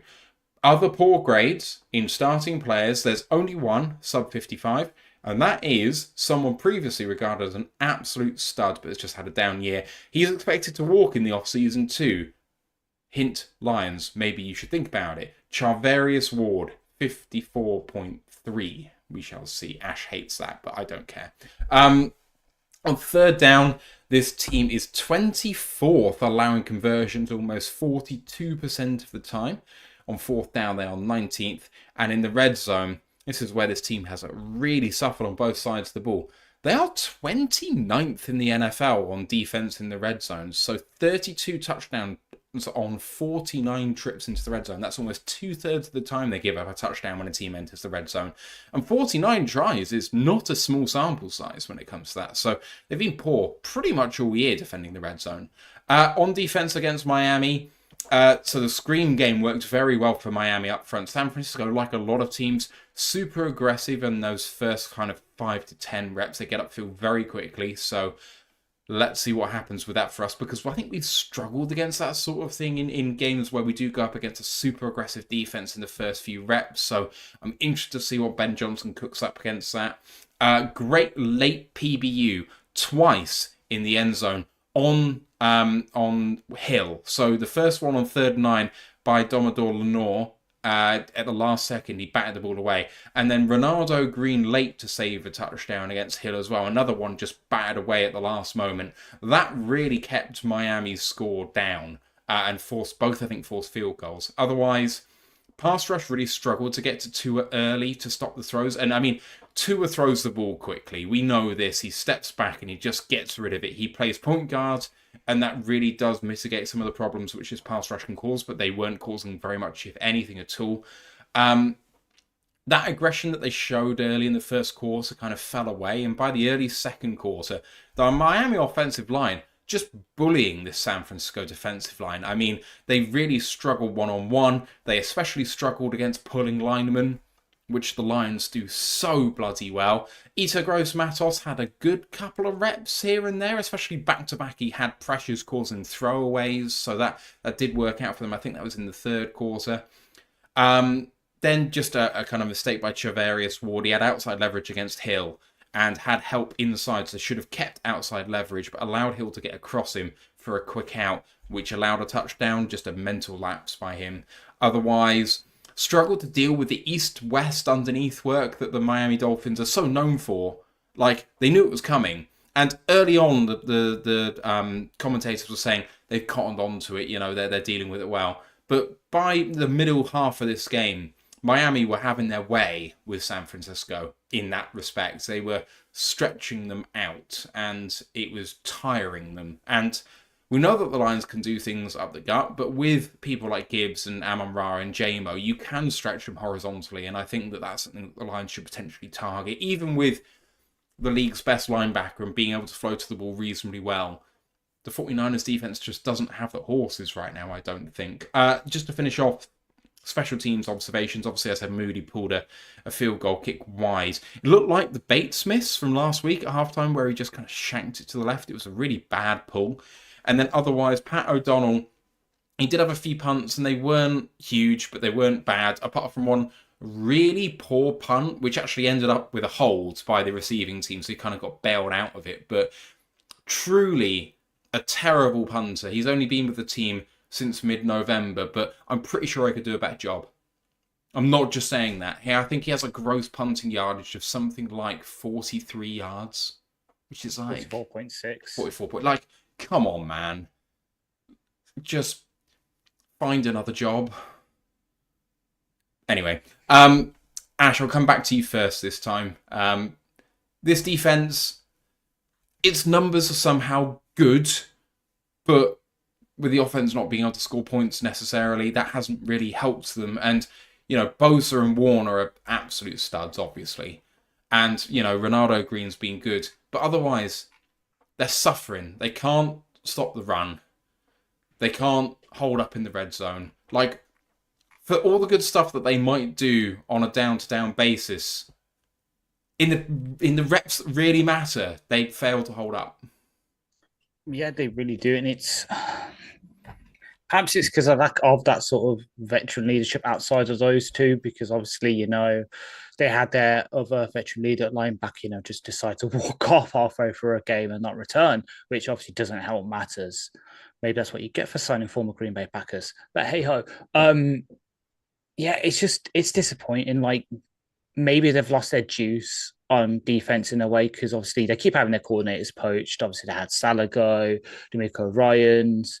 It might be part of that. It might be part that their schemes got found out, because yet again, it's another cover free scheme. Love it. So we know how to attack those week in, week out, because it's basically all we bloody face at this point. But it's just yeah, it's perhaps just a lack of stuff outside of the star talent. So Warner, as much as he's the best linebacker in the league, he can only cover so much. And when he's having the kind of issue that he can't trust the guy next to him because he doesn't know who the fuck he is. Like, this is like Jack Campbell a couple of weeks ago against the Bills. Like, hang on, who the hell are you? Like, I've never seen you before. Why am I lining up against next to you? Like, I've never seen you before. That really doesn't help, because then he's having to do two people's jobs, which means overthinking, which means he's half a second late to reacting to stuff, which means you can attack them with the stretch stuff, because he's going to be slow to it. And then with Bosa, yeah, he's a damn good edge rusher. He like, despite, you know, some of his other stuff, but he's a damn good edge rusher. But when you don't really have anyone else playing next to him, he's having Aiden Hutchinson syndrome, where he can only do so much himself. Like, Leonard Floyd is a shadow of himself that we remember from a couple of years ago with the Bears. Malik Collins is a good defensive tackle, but he can, like, he's good on some downs. Other downs, he's just not, you don't see him. And then you've got guys like Jordan Elliott and that you just don't know who are. Yuto Gross-Matos was a good pickup for them. He can sort of play that sort of Pascal role, sliding inside and passing downs and that. He's been good in rotation, but they just don't have someone else they can really count on that defensive line next to Bosa to help him, because most of the time now teams just double team him and trust their guys to block the other guys one-on-one, and it works most of the time. And then, but the saving grace for him is that back end where, yeah, K Ward's had a bad year. And the reason I'm shaking my head is because he is a zone corner. We're man heavy. So unless you want to completely change the scheme with Glenn going, I don't see it happening, unfortunately. But we're only man 45% of the time. We're still zone a majority of the reps. I'm just saying, as a sub guy, you could maybe have him as depth. We started Kindle Vildor this year. We could do worse, is what I'm saying. True, but, you know, Tre'Davious Ward is going to want starter level money. Probably. He's going to go on those years. That's the issue. Like, if we somehow got him on a really cheap contract, we're all for it, but it's not going to happen. It's not going to happen. Fair enough. But yeah, the one guy that I do like, this is one of the backups, is Rocky Sin. Now, there's a guy who can play some man. But unfortunately, he's backing up Ronaldo Green, who everyone will know I absolutely love, because he's a former Knoll. He was one of the best man coverage corners last year in the FBS. I absolutely loved him coming out. And Matt can testify that, because when he got picks, but we were there live when he got picks for the 49ers, sitting down in the Verizon Lounge, enjoying our free cookies and faux charging. Really good pick for them. And he's really hit the ground running for them. He's arguably, I'd say, their cornerback one this year. But outside of Lenoir, who's obviously in the slot, like the outside corner one. Hufanga is one of the best strong safeties in the league. I know I referred to it earlier, but I still I know it's dumb that some CBS analyst said, "Oh yeah, they should take in a redraft to take him over Saul." That would never happen, but he's still a really good player. And the staff has referred to earlier, really, really good draft pick for them. Shouldn't have gone that low. Kind of like with Catan Opalapo for the Packers. It's just someone that fell because safeties aren't valued. And he's been here, there, and everywhere for them. He's one of the best tackling safeties in last year's draft class. And it really shows this year has been really damn good. So they've got the youngsters on the back end, not a lot up front, and that's the issue for them because you can only trust the youngsters to do so much. I can only cover for so long. If they're having to cover for 5 seconds, someone's going to get free. Like Amaral probably seen the wall quite a bit. He might be able to get a couple of reps. No, I might be able to win a couple of reps, but Amaral is going to have him on toes. JMO against either one of their corners is going to be a mismatch because both of them are thinking around like 4.5s. This is a guy going up against a guy who's in form and could easily run a 4.1 if he wanted to. And the safety room, Fango might be able to affect the run, but when they're also having to worry about JMO going deep and they're having to worry about Tim going across the middle on the Josh Reynolds routes, they're going to be too much for them to cover all at once. And that's even without concluding Gibbs against the linebackers, Laporta against the linebackers, Brock Wright. Like I know I called it a couple of weeks ago against the Bills, but here's another situation where the Brock Wright play could come into effect because with Warner's half a second late to covering it, he's gone. He's gone. So it's one of them where you double team Bosa, you try and isolate the other linebacker that's not Fred Warner, and you attack him deep in the secondary and you'll have to get some success because the pass rush probably won't be able to get through our offensive line. Like if they can't do it against Miami's mismatch line, what they're going to do against one of the best lines in the league. And we've got the weapons to attack them any which way. So, and it's a scheme that we know how to go up against because our offensive scheme is literally designed to go against cover 3, which they run at the 10th most in the league. It's their base coverage. They have that and they have cover 1. How do you attack that? Up the seams, up the sides, like we do. Like it's the perfect matchup for us again, kind of where they have some star talent, but we'll be able to negate it and then attack their weaknesses. And what do you make of all of this? Because the defense, it has names. Like, it's not really changed much from previous years, but the production has gone. As you said, they're not making turnovers. And when it comes to those key downs, they've struggled mightily despite being a good kind of down-to-down team. Third downs, they're awful. Red zone, they're awful. No, and it kind of feels like the spine of this team's gone. They've got the edge rushers, but you look at that interior. This is not the days where they had guys like Arik Armstead in there. Hargrave's obviously hurt. He's one of their better guys in there. You've got, Warner, who, like you say, he'd probably be playing hurt. When you had guys like that in there, they created a lot of pressure on the interior, which allowed guys like Bosa to flourish because you get less protection for them. But this year, they're not defending the run well down the middle, but they're not getting pressure on there either. It allows teams to deviate more resources to dealing with the guys who can hurt them, and with them struggling in the linebacker room as well. I think this is where it starts. Like the interior of that line is gone, and that has had it's had waves go through the defense, has caused its problems. They've given up 20 rushing touchdowns. One of the teams have given up the most rushing touchdowns in the league this year. That's not like them. It's very tough to run through them. It's very tough to finish drives like that often to, just take the edge rushers out of the game. Bosa's got as many sacks as Hutch this year. Hutch hasn't played in 2 months. More. And it's because he's not getting the looks that he's used to. I think they're getting frustrated. They're used to being the bullies, and they're not the bullies this year. They're getting bullied. And I think you're starting to see some of the temperaments of these guys now. But it all starts there with the interior of that line seeping back into the linebacker room, and it's just sort of crushed the room in. The secondary's good, but, there's not much it can do when you're able to run the ball and put them in disadvantageous situations where they can't really make plays on the ball, hence why they're not getting the turnovers either. So, it can all happen with the defense. Just one part of it goes down and then everything sort of falls around. But that is Niners football. Niners football is like the stupidly ferocious D-line which just collapses everything and makes you make mistakes. Half of that's gone now. And so that's where the difference is with that defense this year, and it's telling in all the metrics. Like I say, not getting enough takeaways because you're not stopping the run, putting teams in bad situations. You're not getting pressure up through the middle. Your edge rushers are not getting all those strip sacks and that because quarterbacks are running for their lives, and your secondary's not getting picks because they're not throwing hurriedly and stupid. So that's where your problem is really with these guys, and that plays right into our hands because what do we have a very good interior on? Our offensive line is pretty good, and you can use that to your advantage there. So yeah, that's where they're at. They need to grab themselves a new D tackle next year, and they need to rebuild that bit if they want to get back to where they were. All right, so Ash, turning our attention to what the score may be and how you think the game is going to go more precisely, what do you make of this one? I can see them scoring a few points on us, as I said, because Kittle will probably get a couple of yards. One of the receivers might get like one big play because something happens on the back end and they get free for their scheme. But at the same time, they are not the 49ers of last year. They're not the 49ers of old in general. And despite our defensive issues, we showed last week that we can knuckle down and stop teams before they really do any damage. And on offense, wow, we've got all the motivation to come and punch them in the mouth after what did it to us last year.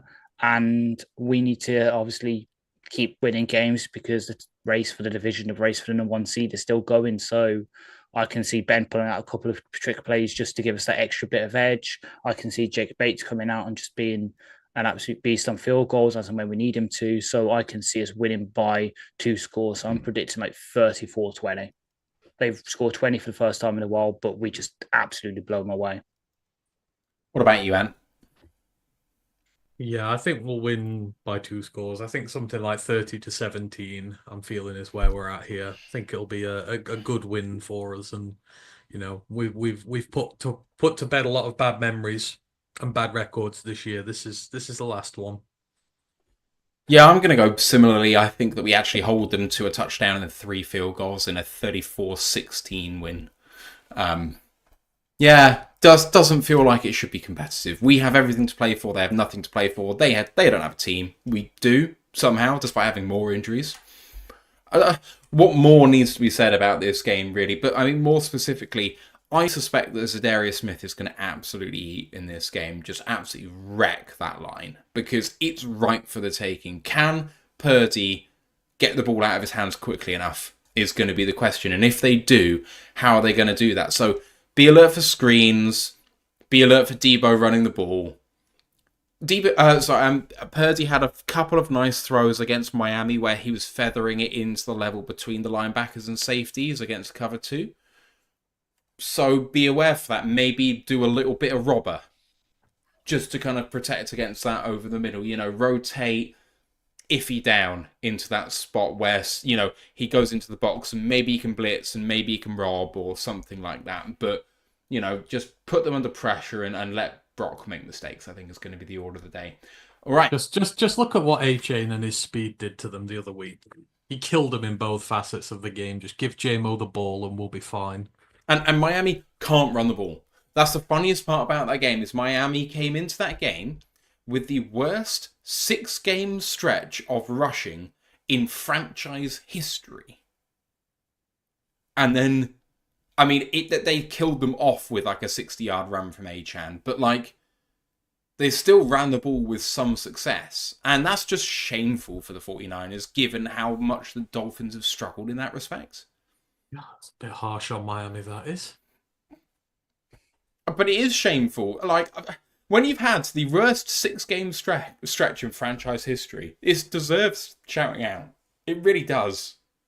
Not just me, Grandizer, so don't blame me. Well, I got this from Locked On Dolphins, so you can blame my friend over there at Locked On Dolphins. But anyway, let's talk about the rest of the weekend's slate, unless you guys want to say anything further on this game. All right, we're going to move on. So, obviously, we have already had some games played. We had the absolutely awful Christmas Day games where the Chiefs beat the Steelers and the Ravens beat the Texans, both in blowouts. It's the first time in a long time that I've seen a team end up with 2 points, which is just all manners of great. in the worst way. And then last night we had Seattle beating the Bears to stay alive in one of the worst games in the NFL ever, 6-3. Do you guys want to weigh in on any of those games? Yes, I have a fun stat for the Ravens game. Derrick Henry is now the third ever running back in NFL history to be safety twice in a season. And yet you're still probably going to win our fancy matchup because of him. You B word. You can call me. I just want to say the combined points totals of Houston, Seattle, and Chicago does not match the total number of punts in that game yesterday. Just saying. And 11 points, 13 punts. Did Caleb get Tory Taylor some deep heat for Christmas? I think. Can you imagine? Poor guy had to punt 7 times. One for every time that Caleb got sacked. I mean, so the Bears have one more game left this season. I think if he punts for something like 260 yards next week, Tory Taylor's going to break 4,000 yards, which would be fucking hilarious. Oh my God. I just want to say, thank you, Seattle, because you know how much hate I got on Twitter last week for posting that stat that Goff passed 4,000 yards at Soldier Field and that they had to take a picture because they may never see that again. Do you know how much hate I got from Bears World for that? And they're all like, oh, Caleb's going to do it this year. I had a look and I thought, 750 yards in 2 games. It's not impossible. That 122 yards pretty much wipes out the fact he's about 600 short. So I think I'm going to be safe.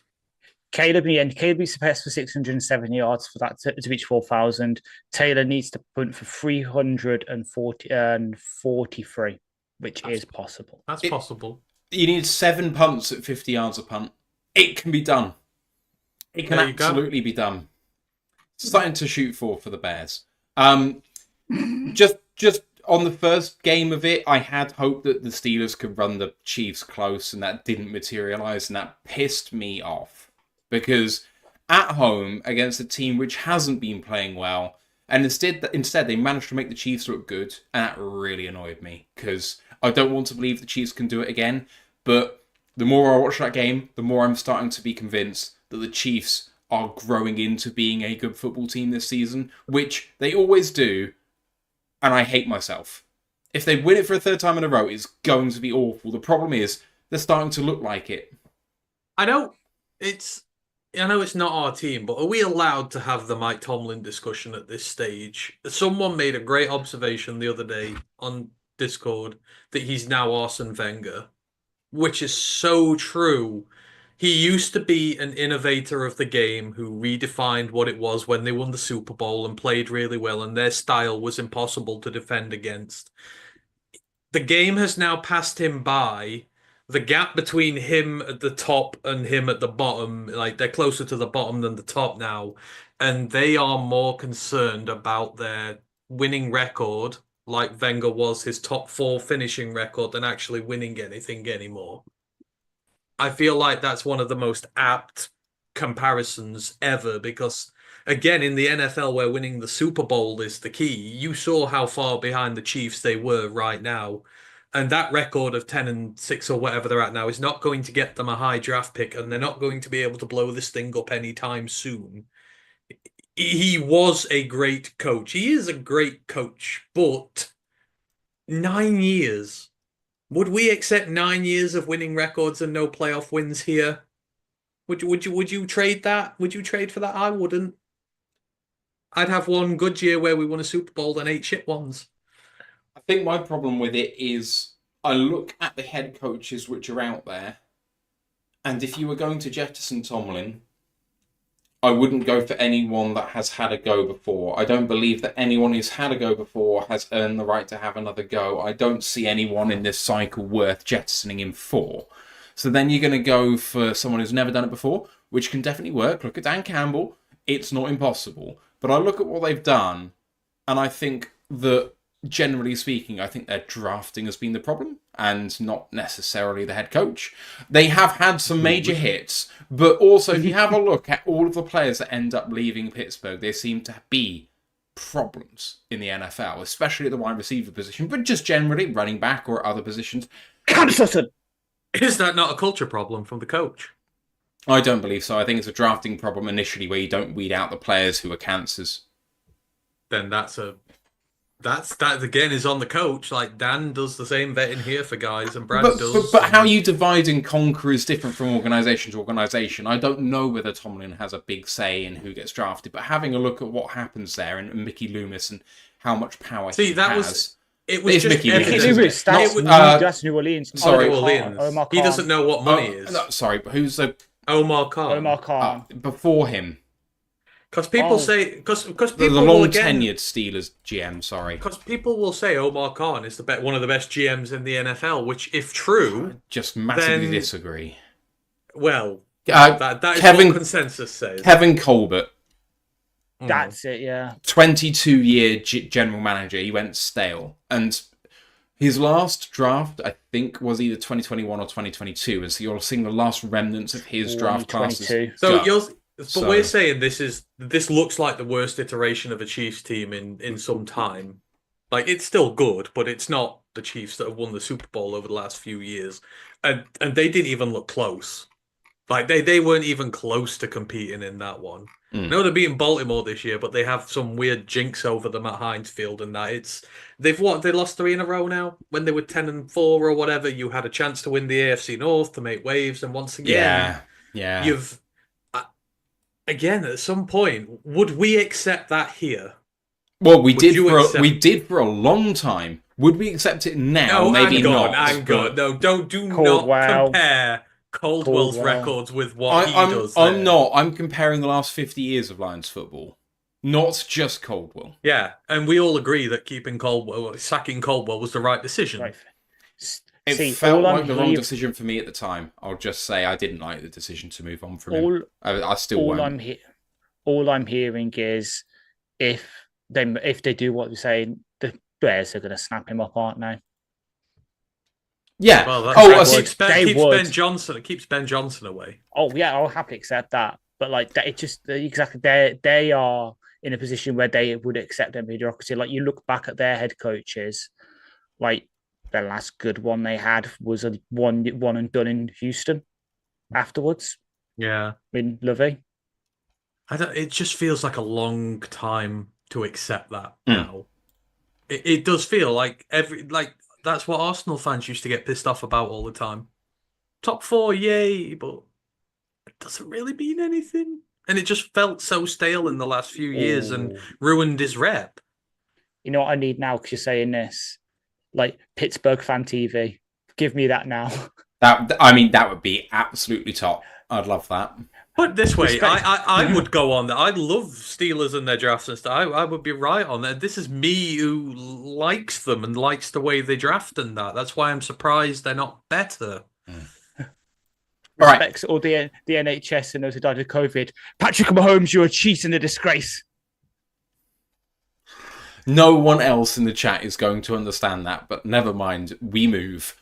Let's get on to the rest of the slate now, and we're starting with some Saturday night games. They are back-to-back, all on their own, basically prime time, so that's going to be fun. Starting 6 p.m. Eastern tomorrow with the Chargers at the Patriots. The Chargers just need to win to lock up a spot in the playoffs. Patriots still playing for pride, but playing damn hard. Chargers 4.5-point favourites on the road. Ash. As much as I love Drake May, I don't know what he's going to do against what has been one of the best defenses this year. Like Jesse Minter's absolutely turned that thing around, and Herbert and Co will be able to score enough to obviously against that Patriots defense. So I've got the Chargers winning and them covering the spread. Yeah. If this was back under their old head coach, I'd say the Chargers will completely charge of this because they're on the brink of the playoffs, but I don't see that happening this year. I think they'll get by. Yeah, I think the Chargers are going to win and comfortably cover. The way that Chargers team are playing, they're hitting their spot at the right time. And the Patriots, May has looked good, but the team hasn't looked fantastic. They're gritty, but they don't have the horses. Chargers. Next up in the 4:30 Eastern slot is the Denver Broncos at the Cincinnati Bengals. The Bengals have to win at home in order to stay alive. If the Denver Broncos win, they clinch a playoff spot. So there is a lot on the line here in Cincinnati. The Bengals are favoured at home by 3.5. So a very even game when playing in home advantage. And what do you think? Because both teams are playing pretty good football right now. I mean, didn't Schefter put up that tweet earlier saying the last time Denver qualified for the playoffs, they beat a certain team in the second to last week of the season, and then they beat the Bengals at home in the last week of the season to do it, and they beat said team last week by the same score. So it's like a kind of a bit of a history thing here. The Bengals are playing well at the minute, and the Broncos, I don't know, are they as good? Because Broncos win, they're in. Are they a playoff caliber team?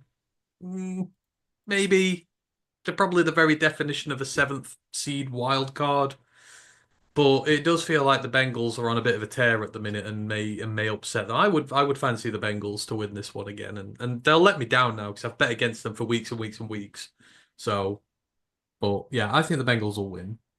Ash? I'm actually going the opposite way. I'm going Denver to win and to cover because, Bengals, obviously they'll cover if they win.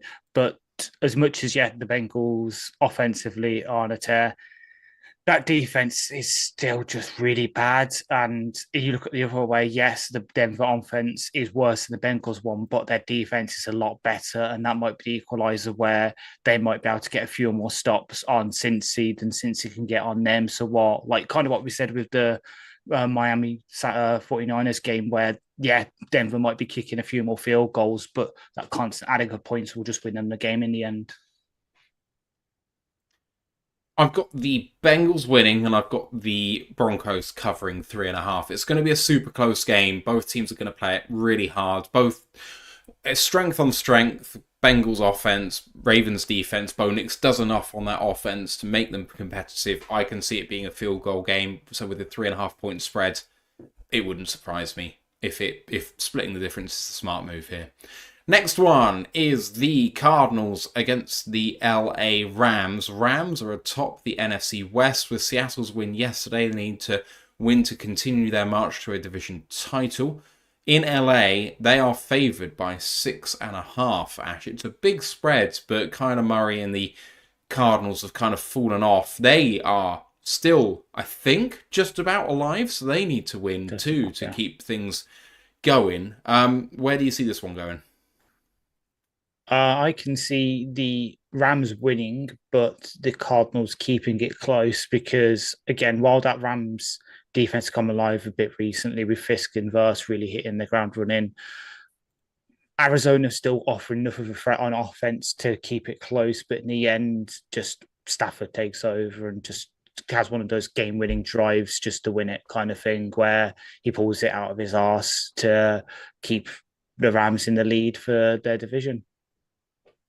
And the Rams still just feel like ginormous frauds this year, like frauds in waiting. I don't know. What do you want with this one? Cardinals and Rams. To be honest, I really want the NFC West to go right down to the wire. So I would love the Cardinals to win it and, give me a bit of an upset there. So maybe, like Jeremy says, we might get flexed out the Sunday night football game so we don't have to do another 4 a.m.er as well. So I should want the Cardinals to win. You're voting for the sicko. I love it. Unfortunately for me, I think LA are just hitting form at the right time and the Cardinals are falling out of form at the wrong time. So give me the Rams to cover the 6.5. I think they'll win handily. I think that defense with LA is just turning it on at the right time. And Murray, I mean, even with doing some heroics last time, wasn't nowhere near enough. So, yeah. Next up is the Colts at the Giants. The Colts still have a thin route to the playoffs, and they're facing a Giants team who've decided to take December off. The spread is 7.5 points in the Meadowlands. Ant, what do you think? I think this is going to be one of the worst games of the weekend. in all honesty, I don't know. The Giants just look like they've tapered out this year, don't they? It just feels like they're never going to win again. And by that logic, I guess the Colts should win, but then the Colts feel like they're just a bit of a mess this year. I don't know. This could be like another 6-3. We could maybe have two of them in the same weekend. It could be that bad. I'll say Colts will win, but I don't think they'll cover any spread. I think they'll win on cover. I think offensively, they're better than the Giants right now because who the hell's going to be playing quarterback for New York? And then on defense, they're about equitable. Like New York probably has a better overall talent, obviously with the edge rushers and that, but the Colts actually play more like a team on defense. So I actually have the Colts somehow winning and then barely covering. There's no way the Giants are going to give the Patriots the number one pick in the draft. No way. They would sooner throw a game before that happened. So luckily for them, they're losing. Yeah, that's what I mean. That's why I'm saying they're not the Giants. The Giants will deliberately not win another game just because of that, unless the Patriots win again. The Giants are a walking, talking absentee ballot. Give me Colts and points. Next up is the Jets and the Bills. And the Jets aren't phoning it in because Rodgers is still out there, even though there's literally no point in him playing football ever again. And he's looking okay by his standards from the rest of the year, but it's still not enough. And the Bills are favoured by 10 at home. Winning locks up the 2 seed for the Buffalo Bills and allows them to take a Week 18 break. Ash, what do you think? Buffalo win, but the Jets trying to play upset, stay within the spread. So Bills win, Jets on the spread. And it's disappeared, so I will take my time here. I see what you're saying about the Jets, and obviously it's in division, so they're going to want to play hard. But Buffalo had a down week last week against a terrible Patriots side, really. I don't see them going 14-0 down against this Jets team. I mean, I wonder where the points are coming from for the Jets, to be honest. I mean, that they managed to connect on a few passes recently, but they can't get anything going on the ground. I like what the Bills have in terms of coverage. And then when it comes to the other side of the ball, if Allen does decide that he's actually going to be a real quarterback this week, then there shouldn't be any contest whatsoever. So give me Bills and the points in a hopeful way, because I kind of feel like Allen's fallen behind in the MVP race to Lamar now. And, I want him to get back in there, to be honest. I'd like to see Allen get his first rather than, drink. I'd like to see Allen get his first MVP versus Lamar getting his third. And now suitably lubricated. What do you think about this Jets and Bills game? 10-point spread. I hate the Bills now after the other week. If they win this, they get the 2nd seed in the AFC. So, of course, I want the Jets to upset them and to deprive them of that. Unfortunately, that's not going to happen. And, at the end of the day, inflicting pain on Karen is about favourable to just about everything else in the world. So the bigger of two evils wins out here. The enemy of the enemy is my friend. Or however that saying goes. Anyway, next up is the Titans at the Jags. Maybe the hardest game to call of the week. Jags at home favoured by 1 in another battle of backup quarterbacks. And what do you think? Titans at Jags. This is 3rd overall pick versus 4th overall pick in the draft. I am 100% saying Jacksonville are going to throw this so they don't lose draft position to the Titans, because that's AFC South as well, right? Yeah. You're not going to want to give up. Jacksonville are going to throw this game.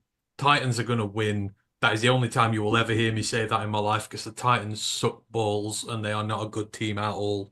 Any other week I would expect this to happen, but yeah. No way the Jags are winning this, or they're going to let their team win this. Still on course for the number 1 pick, I hope. Please, come on, Jags, you can do it. Ash, what do you think? Yeah, I agree. Just Titans are just the better coach team anyway. In any way, so even if this was like a week 2 game, I'd probably pick the Titans, despite all the issues they have at the quarterback position. Mason Rudolph somehow looking like the most viable starter for them, which says a lot. But yeah, so Titans to win and cover. Yeah, I agree. Moving on to Raiders at Saints. The Raiders are favoured by 1 on the road. This is another hard game to call, Ash. What do you think?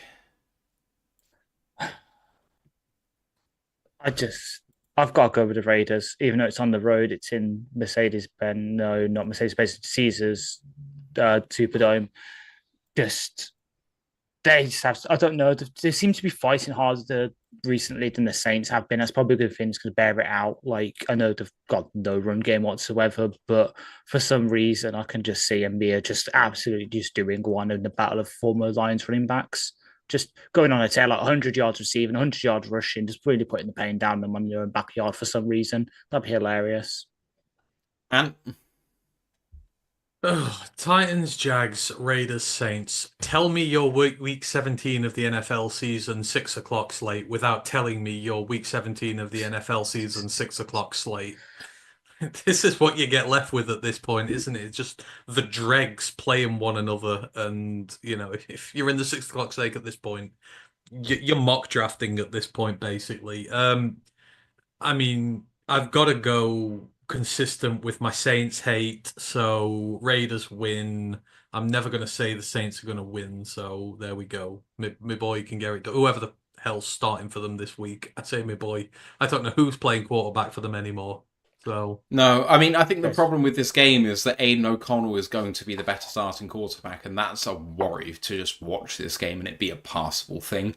Yeah, I have no idea who the Saints starting quarterback is. I presume it's going to be what's his face out of SC. This Spencer Rattler. This is the type of game where if you're a fan of one of the two teams in it and you're doing a live stream, you do shots to pass the boredom. That is what you're at. Every first down, you take a shot drinking. And you don't end up drunk. Like the glass isn't empty. Yeah. Oh, you could do one for the Saints fans. Every catch that Equanius St. Brown has. Hey. For people who haven't seen on the podcast here, Aaron Ra's girlfriend got him a little trophy that says "World's Biggest Hater." Excellent. Number of times that Equanimus has just sat there redundant on the podcast while two actual football players talk about ball. Correct. This week was great. It was finally JMO for people who haven't seen. I haven't yet, but I will get there. I saw Garrett Wilson responded to him about saying he's the best player he's ever played with, which was nice. So it's all good fun. All right, next game up is the Panthers at the Tampa Bay Buccaneers. Buccaneers with it all to do. They are 49% to win their division versus the Atlanta Falcons, 51% to win the division. Both teams need to win out. Neither side can avoid a slip up. The Bucs at home against the Panthers, who have looked very good, bar one game against the Dallas Cowboys in the last month and a half. Bryce Young finally got his win.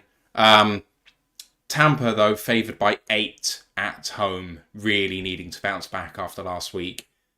I forget where I finished last time. It was Ant, wasn't it? Because I took... Yeah, so Ant, what do you think? Sorry, which game are we on now? We're on Panthers at Bucs, 8-point spread. At Bucs, Bucs win. Just because I want them to win the NFC South, so please do that. They're one of the few teams out there I actually do like. The Panthers have been good. I like it. Bryce Young's playing well at this moment in time. Hopefully he carries on playing well, but like that Tampa blitz is going to absolutely murder him in this one. So yeah, give me Bucs to win. Ash? Bucs to win, but Panthers to cover. I can just see Bryce going on one. Yeah, I'm with Ash. I think that Panthers O-line is good enough to stand up to Tampa Bay's blitz, and I think that Bryce will actually be able to pick that apart, but I think that Tampa's offense will have just a little bit too much for them overall. So wouldn't surprise me if it's a field goal game. Still on the 1 o'clock slate. Last one is the Dallas Cowboys at the Philadelphia Eagles. How on earth is this a 1 o'clock game given it's Dallas? And, you know, they could spoil the Eagles party because they still have a 5% chance to get the number 1 seed. They're still alive. But with no Jalen Hurts, this has become a lot more of an interesting game considering Dallas have won 5 of their last 6. 7.5 point spread in favour of the Eagles at home, Ash. But this one could be closer than people think. Potentially, yeah.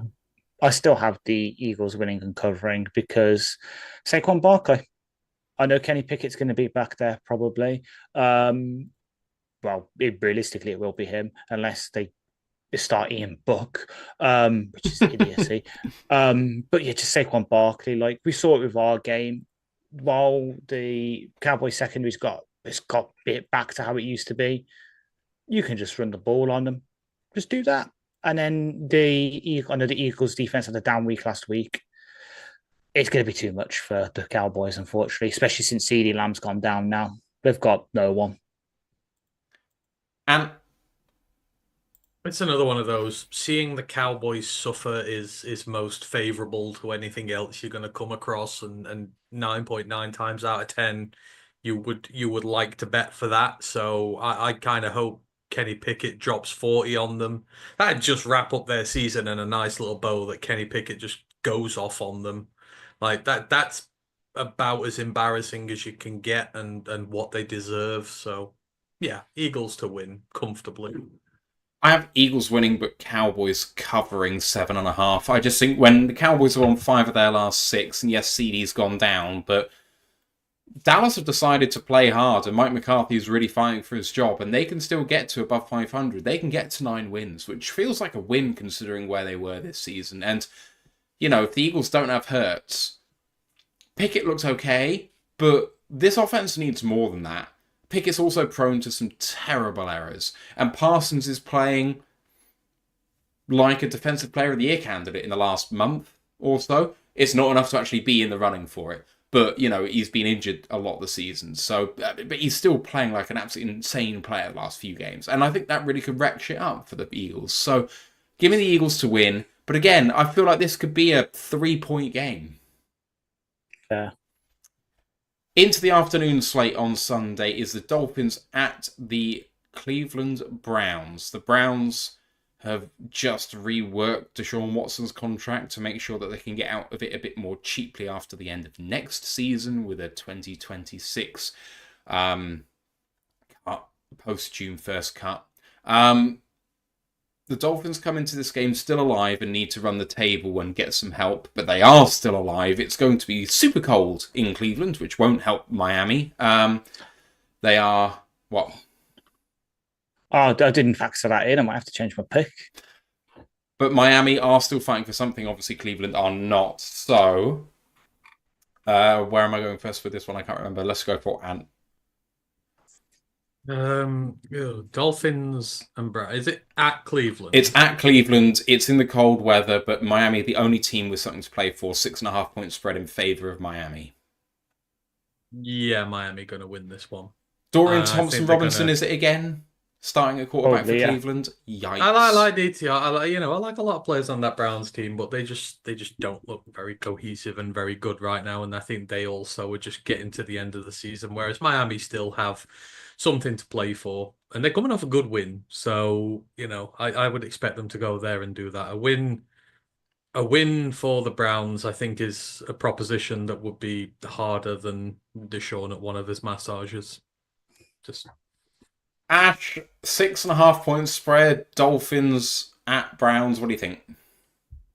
So, as I said, I've just changed my pick because I am not making a mistake I made a couple of weeks ago when Miami visited Lambeau. So I still have Miami winning, but unfortunately for people betting, Cleveland will shaft them just like Watson at one of the massage parlors. Deshaun Watson can get fucked. Miami win and cover. That's what he wants. Is it that cold in Cleveland? I would only assume like the cold would be. So the high is 45, which I think is about 5 degrees. The low is going to be 27, which I think is about -5. So it's chilly. It's is that in Celsius? About the same temperature then as the average Browns fan's heart at this moment in time. Just icy. It says it's going to be about. Average temp would be about 35. 34, 35. Yeah. So actually, you do have to take the temperature. That is going to be cold. Chilly. Yes. Chilly. Yeah. Anyway, last 3 games. We have got the other afternoon game, which is maybe the most important game of the week, especially if you're a Lions fan. It's Green Bay against Minnesota in Minnesota. This game is a toss-up. The betting has now changed again. The Vikings are favoured by 1.5. It had flipped from the Vikings to the Packers. It now flips back to the Vikings. This one's all up in the air. It might as well be a pick'em. Ash, what do you think? Lord save me, I'm about to commit a sin. Packers to win and cover, please. Pretty please. And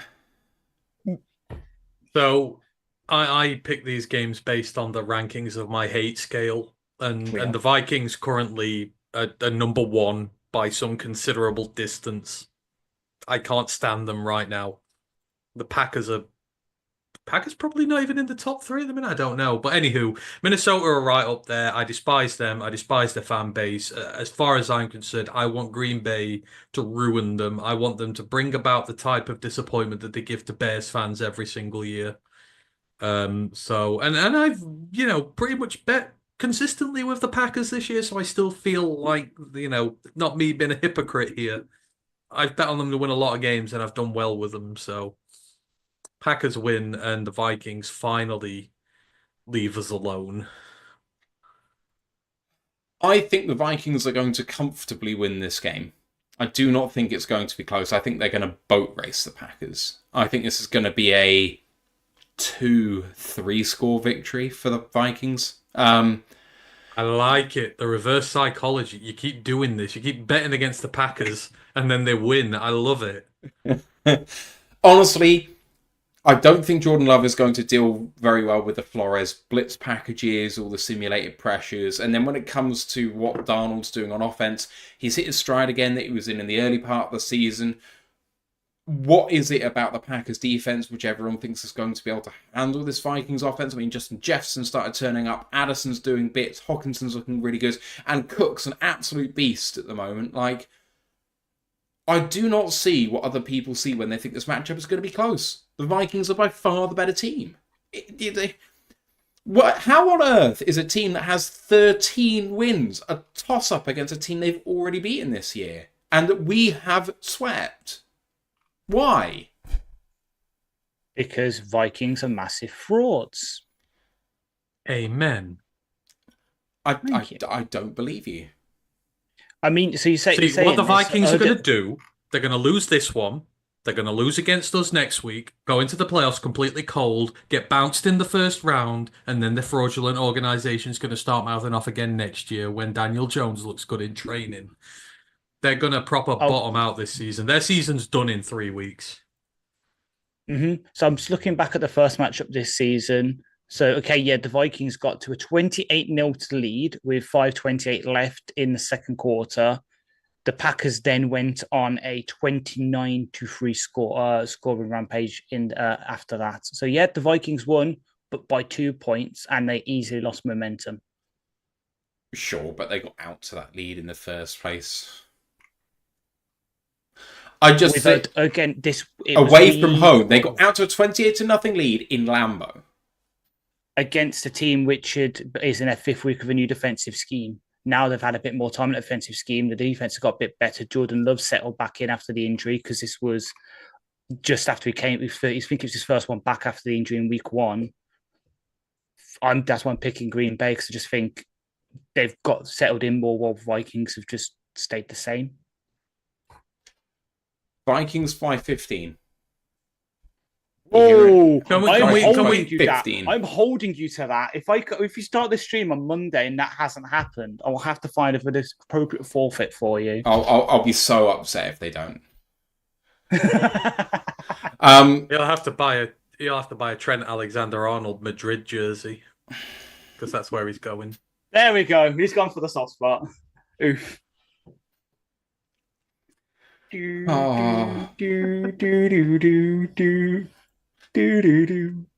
Anyway, can we all just agree that it's 2 massive clowns fighting in this game and one of them's got a bigger rubber mallet? That's about it. Yes. Yeah. Fair.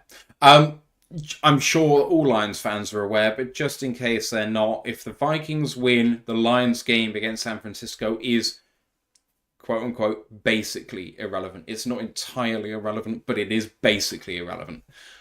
If the Vikings lose to the Packers, then the Lions game against San Francisco becomes super important because it's a win and clinch scenario for the 1 seed. So the outcome of the Packers and the division. Yes, obviously if the 1 seed would come with the division though. True, but you got to say both bits. We need to have to know the back-to-back division title. Lions clinch division and conference.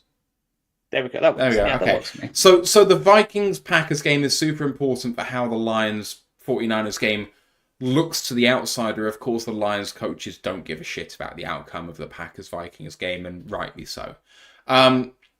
The Sunday Night Football game before Lions-49ers on Monday Night Football is the Falcons at the Washington Commanders, so it's our last game to pick. The Falcons are, as I said, 51% to win their division against the Tampa Bay Buccaneers after somehow they've come from behind to get ahead in that division. They're going away to a Washington Commanders team who need to avoid losing out in order to fall out of the playoffs. So the magic number for Washington is 1, and they are 4-point favourites at home against the Atlanta Falcons. I don't know who needs to go first, so I'll just go to Ash. What do you think? Give me the commies. Jaden Daniels, you saw last week, he's back to form. McLaurin needs 1 touchdown to break some sort of record for them. They're just firing again on offense, despite not really having a run game to speak of. They've had players such as Alameda Zacchaeus and Jameson Crowder step up for them in the receiving room. That says everything, and the defense will do just enough to, hold Kirk to some bad yardage. So long as, Darnell Mooney gets a couple of yards, I'm happy, because at this point, I'm just giving up on fantasy. So Darnell Mooney to get 100 yards, but the Falcons to lose and the Commies to cover that 4-point spread. And yeah, I think the Commanders are going to win. I know the Falcons are on a 2-game win streak, but they've beaten the Raiders and the Giants. That's not very impressive to me. The last time they played a good team, it was the Sorry, it's basically a Shania Twain impersonation, but Ant style. I liked it. Yeah. Yeah, the last time they played a semi-decent team, it was the Vikings who absolutely, threw them about. So, yeah, I got the Commanders to win this. Yeah, I also got the Commanders to win it. There's nothing about the Falcons which gives me faith. And of course, they're starting a rookie quarterback for only his 2nd game. That isn't a recipe for success. It's just not. Okay, we've picked all the games. So is there anything else you guys want to get off your chest before we get out of here at 10 past midnight? Can't wait to wear the throwbacks next week to, celebrate a division win over the Vikings when they can do fuck all against us. I can finally pull that Barry Sanders jersey back off my wall and wear it. All right, we're going to call it a show. Thank you to everyone for listening. I urge you to go and listen to the College Football Podcast if you haven't already, which was recorded just before this one. And what did you discuss? Yeah, it was mainly playoff stuff at the minute. We reviewed the first round, and then we actually talked a lot about Portal as well and Michigan. So there's a lot of different bits on there to go check out. All right, we will be live for the game on Monday night, so come and listen to me and Ash doing our live reactions and watch-along show. The review show is TBD. I think it's probably going to run on New Year's Day evening, potentially Wednesday night, possibly. No, that's Tuesday. No.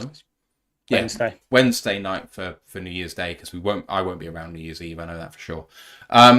Yeah, so please come around for that review on that day. College Football Podcast will, of course, then be live again the week afterwards, possibly, I think, on the Thursday, to have a look back at the quarterfinals of the College Football Playoffs and also the FCS finals as well. No, that's not till the 7th. Oh, okay. Sorry. And the next ones are on Wednesday for the FBS, so obviously we'll not do Wednesday because I'll be watching the games then. So indeed. Alrighty. Well, Everybody, it's been great to be talking with you. You know where our socials are. Search for Roll the Lions. You will find us, and also Ash's preview articles on the website, rotluk.com. Just remains for me to thank all of you for listening, and Ant and Ash for doing this with me. We'll see you for the game on Monday night. And if we don't see you before, have a fantastic New Year celebrations, and we'll see you when we have 14 wins. For now, let's go Lions. One pride. One pride. Recording stopped.